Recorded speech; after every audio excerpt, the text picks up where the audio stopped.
What is going on, ladies and gentlemen? And today I'm going to talk about my first initial impressions of Kingdoms of Amalur, because I feel like I needed to make this video because I've been wanting to do something like this for quite some time. So here we go.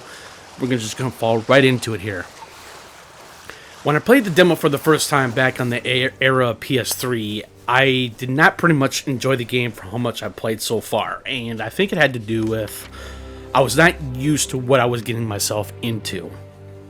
Now, ever since they did a remastered version for this game for the PS4, which I've been playing backwards compatibility on my PS5, I've been playing a lot of it lately. And I think one of the reasons why I believe that is because I finally realized that it's a game I've been really wanting to get into. I wanted to get into the world. I wanted to get into the quests. I wanted to get into the main story of it all. And just basically getting all that lore in that specific contrast or concept.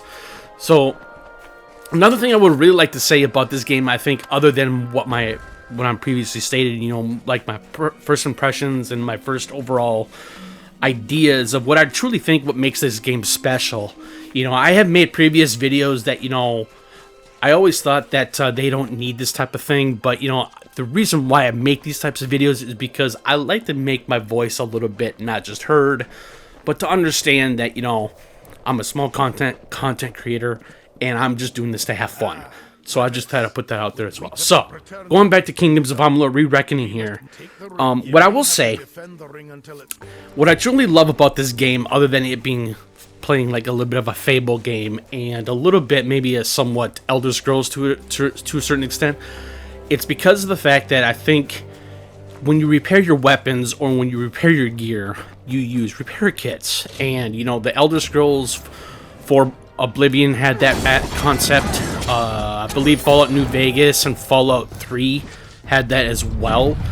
And I think that's what really has that type of vibe when it comes to the Elder Scrolls or Fallout mechanic when it comes to repairing your weapons and your gear. So that's a really good concept to grasp.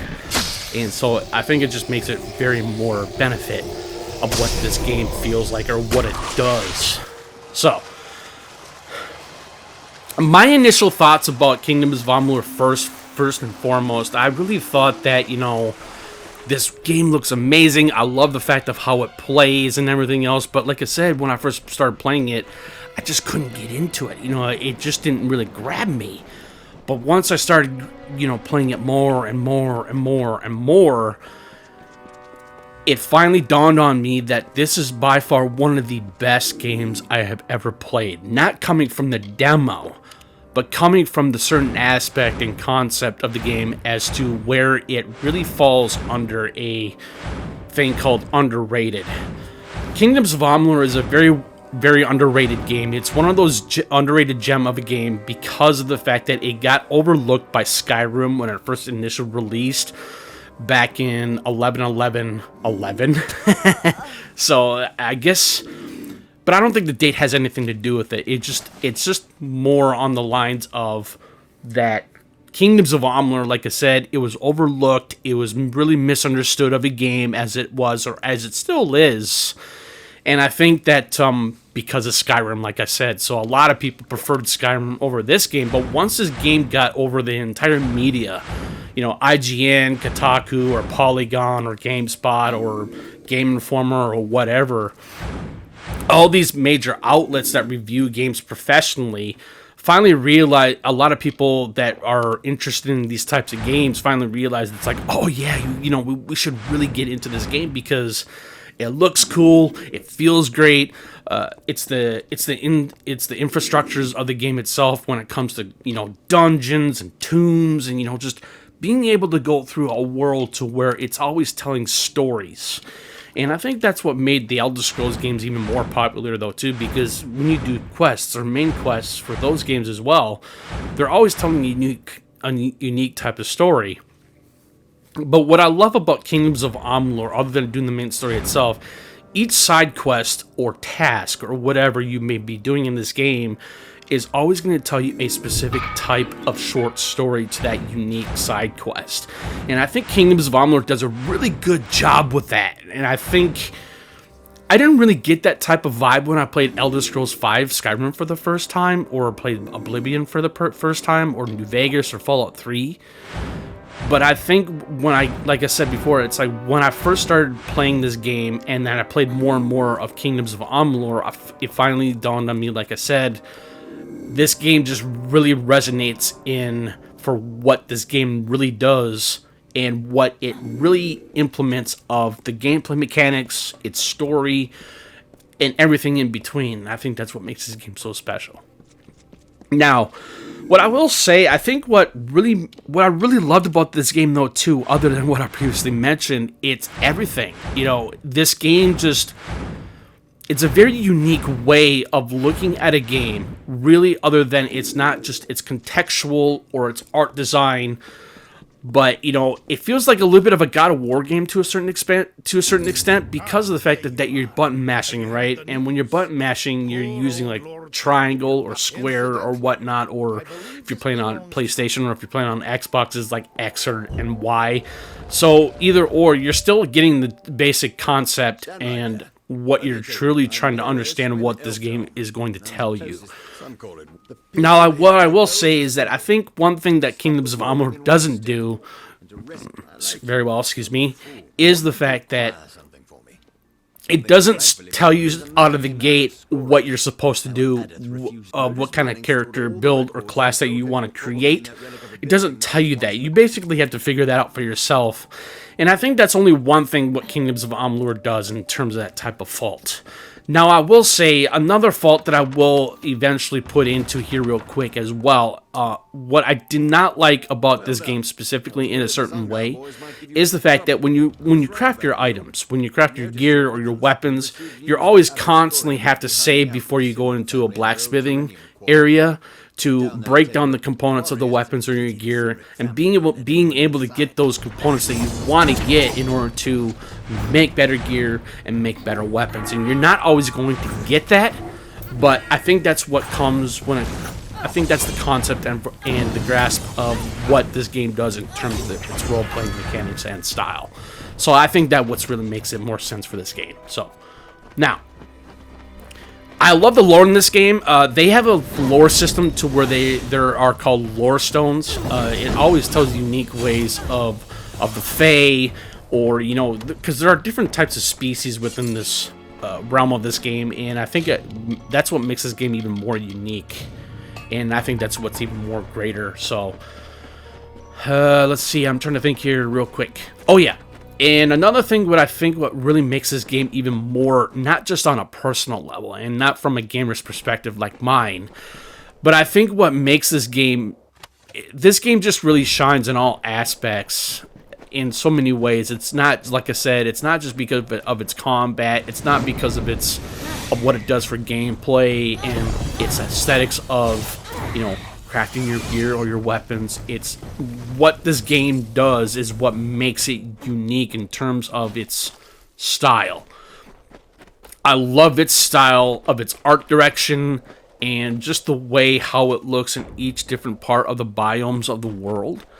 There are different types of biomes. You have a jungle biome, you have a desert biome, you have a snow biome, which is called the Fatesworn DLC. So once you get up to level 40, after you finish the game, you are able to access the Fatesworn DLC, and I'm definitely really looking forward to that as much as I see fit, and when that's ever going to be possible. Because, like I said, I'm playing as a Shadowcaster, and I'm playing as a Dalkafar, which is known as the Dark Elf, and they are known as a silent but deadly with magic, and I think that really fits them to a very good extent of a degree to that type of playstyle. So, anyways, point being, I'm kind of just going a little bit off topic here from my impressions and my first overall idea of what truly makes this game unique. Now, what I will say is that I think Kingdoms of Amalur does, each quest that you do, it's always going to be different. It's not always going to tell the same exact story of what it wants to do. It's always going to be different through different types of quests that you do, either if it's main or side. And I think that's what makes it more awesome. I think this world of this game is the bread and butter. This is what really makes this game shine even more. And I think that's what makes this game great overall. I do, however, really love the artistic design, not just of the world, but of the creatures. And I think the artistic design of the creatures are very interesting. You know, you have the Nisgaru, you have the Bolgan, you have, excuse me, you have all these different types of creatures that are specifically hand-drawn from a very renowned and well-known comic book artist known as Todd McFarlane. That his first creation was Spawn. So when he made his own studio, and so he actually had a little bit of a more of a benefit role of creating these artistic designs of the creatures itself, and I think that's what's even more amazing. Now, what I will say as well, what I truly love about this game too, is the fact that R.A. Salvatore is a novelist, and he actually helped and basically built the concept of the story of the game, and I think that's what's even more cool. I have never really followed R.A. Salvatore of his novels like Dungeons and Dragons or other novels that he has previously written, or as of now, or maybe previous years past.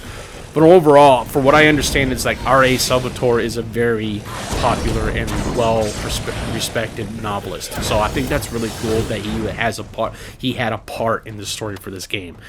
Ken Rolston is also one of the producers that helped with the Elder Scrolls series. He actually had he was some sort of producer for this game, so I think that's one of the reasons why I think I love this game so much as well. Not just because, like I previously mentioned, about its story and everything else, but he was another person that really helped this game made possible. And another thing I will put out there is Kurt Schilling. He was a professional baseball player, but he is no longer a professional baseball player anymore. He is fully retired. But he actually ended up putting out a studio called Big Huge Games. Or was it Big Huge Games, or was it 38 Studios? It was one of the two. I believe it was Big Huge Games. And he helped with that studio make this game. And 38 Studios was a part of Big Huge Games. Basically, 38 Studios is like a subsidiary company, part of the Big Huge Game Studios that made Kingdoms of Amalur Re-Reckoning before it became Re-Reckoning as the remastered version for PS4 and other multi-platforms. So I thought I'd put a little bit of knowledge out there. I thought that would be kind of cool. So overall, like I said, you know, this is basically my impressions of my first impressions of everything of what this game does for me as a gamer and how I really truly feel about this. And I think I did a really good job on this. Bear in mind, I'm just a young amateur YouTuber. I'm not trying to make it big. I'm just trying to have it fun, like I said, so bear with me. So, another thing, what I will say, I'm really deeply impressed with the magic system with this game. Not just its combat, but the magic. Now, I will say with the comparison between the magic system within Kingdoms of Amalur Re-Reckoning, or known as Reckoning, versus vanilla Skyrim, in my humble opinion, I really think that Re-Reckoning or Reckoning Kingdoms of Amalur does a better job with its robust magic system. Because if you think about it, with Skyrim's vanilla magic system, it's kind of bland, really. So all I'm saying is that I'm not saying it's good. It's not very good. It's good, but it's not as good as the mechanics and the robustness of what the magic system does with Kingdoms of Amalur. And I think Kingdoms of Amalur does a really good job of that type of gameplay style, either if you're playing as a Shadowcaster, like you see here, as I'm playing with, or if you want to go pure might, you can. You know, everything of what this game does with its magic system, this game has a magic in mind, to where you can play anything you want with magic or without. You can do whatever you want, and I think that's what makes this game even much greater and much more benefit to what you really want to do for any kind of gameplay play style that you want to do. And I think this game does a really excellent job of telling that, or showing that,